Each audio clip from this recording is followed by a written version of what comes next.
Hello everyone and welcome back to the course Angular Login and Registration with Fake Backend. In this tutorial, we will be learning about our first topic, message component. Now we'll start with the recap of our previous series. In our previous series, we have built dashboard application, error handling and routing, Angular form and validations, material table, web service call, and charts. We will be using the same application. So if you guys doesn't have this application, then you can either build it by watching previous series or you can download the code from GitHub. Now I have provided the link to the code in description. Now let's start with our current design. Now we have our application and we have a requester. So requester is going to request for the resource. And once the request reaches to our application responds back with the requested resource. Simple, right? But our design is not safe. Now we are going to make it safer. So this is our new design. Here you again have our application and requester. But this time requester will make a request after logging into the application, and for that requester must provide username and password.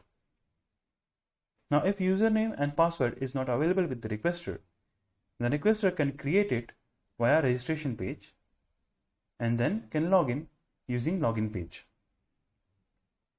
After this, the request goes to the DB. Here the credentials will get validated from database. And after successful validation, the request will reach to our application. And once it reaches to our application will respond back with the requested resource. But there is a catch. What if the requester has the direct URL to the resource? In that case, the requester can bypass the login page and the database validation. So in order to stop such kind of unauthorized access, we'll be using HTTP interceptor and authguard. Now these two will safeguard our resource from unauthorized access. Now that we have seen what we are going to build, let's start with our first topic, message component. Now, in order to create message component, we'll be using the command ng-gc message.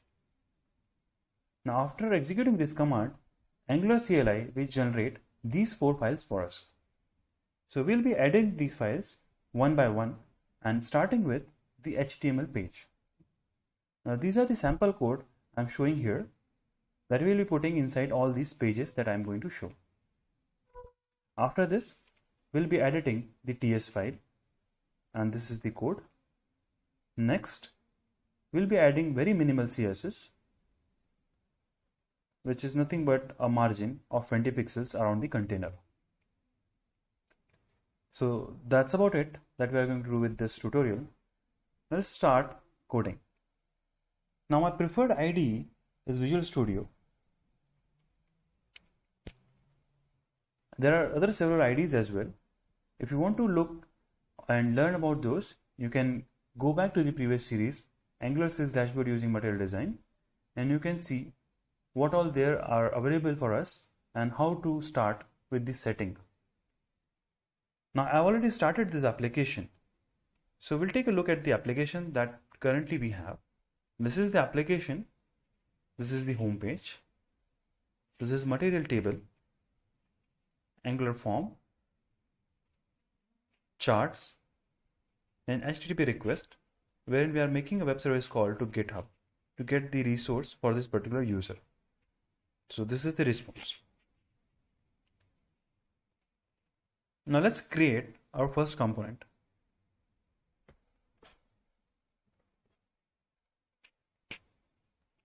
So the command that we are going to use is ng-gc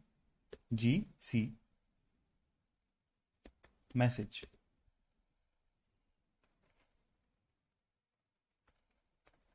And after executing this command, Angular CLI will create all these 4 files and will update the app.module.ts file for us. Since we are asking Angular CLI to create these files, it automatically updates app.module.ts file for us. Now I have already written the code, so I'll be just copy pasting it in order to save time. So first we'll be adding code to the HTML page.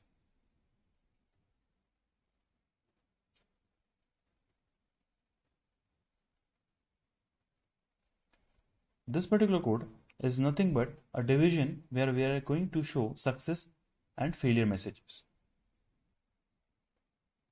Next is the TS file. So in our TS file, we will be using the subscription for message services. So as of now, we are not going to build the subscription services. We'll take a look at the subscription services once we build all the components.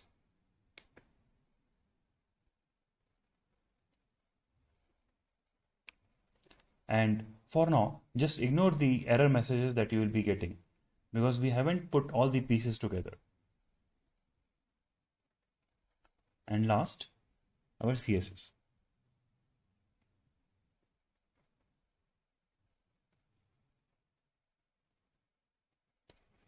And that's it. So that's it what we are going to do with this particular tutorial. Now our message component is ready.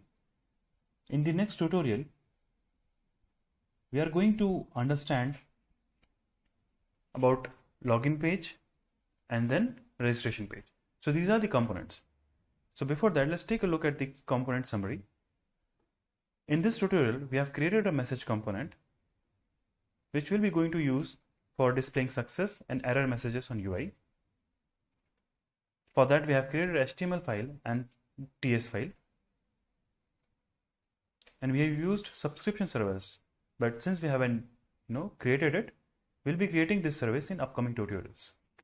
So that's it for this particular tutorial. If you like it, just like, subscribe and share. And in the next tutorial, we'll be learning about login page. So thanks for watching.